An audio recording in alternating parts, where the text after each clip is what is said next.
Good afternoon. I'm Cindy Hsu. Now on air and streaming on CBS News New York. We start this noon with the latest on Hurricane Milton. The storm is set to hit Florida's central Gulf Coast as one of the most destructive storms on record. This is a live look at Tampa's skyline as Milton inches closer and closer to making landfall, which is projected to happen in the overnight hours. Milton arrives less than 2 weeks after Hurricane Helene hit the same Florida coastline. Many people have heeded the calls to evacuate flood-prone areas.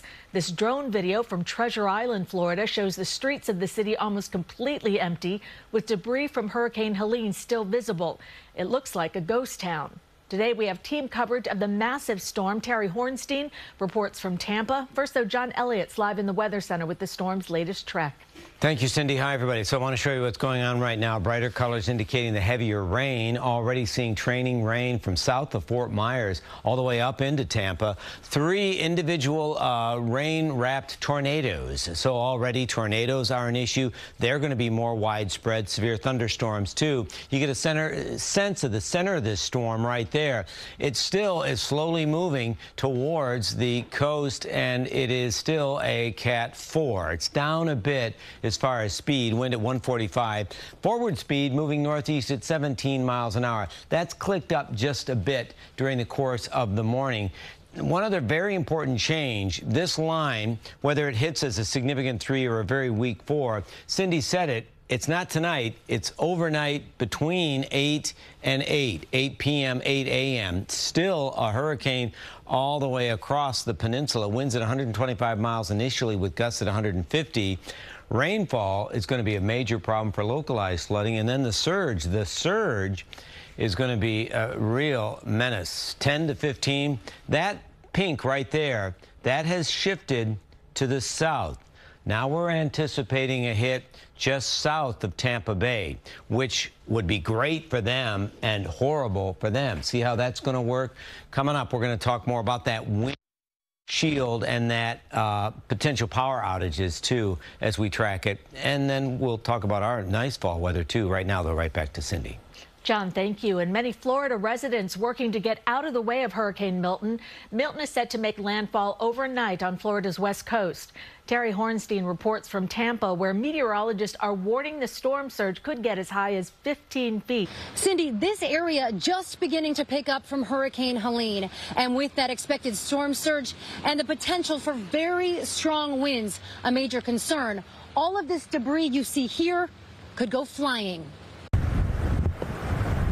Storm surge hit Key West early Wednesday morning as Hurricane Milton barreled closer to Florida. We are bracing and are prepared to receive a major hit.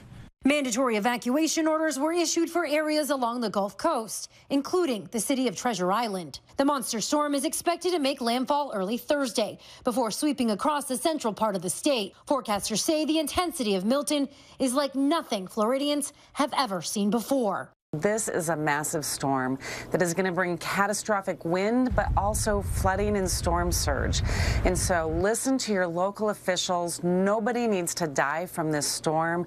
I want people to get out of harm's way. But some are choosing to stay, including people in this retirement community in St. Petersburg, where debris from Hurricane Helene still litters the neighborhood. I don't have anywhere to go, and I'm afraid to get stranded somewhere on the interstate. Still, others got the message. The roads remain packed with residents trying to get to safety. We don't feel it's safe with my son and our family to stick around. Gas shortages have also become a problem. This is the only place that has fuel. Federal officials say residents may not need to go far to get to safety. In some areas, just going a few miles inland could make all the difference.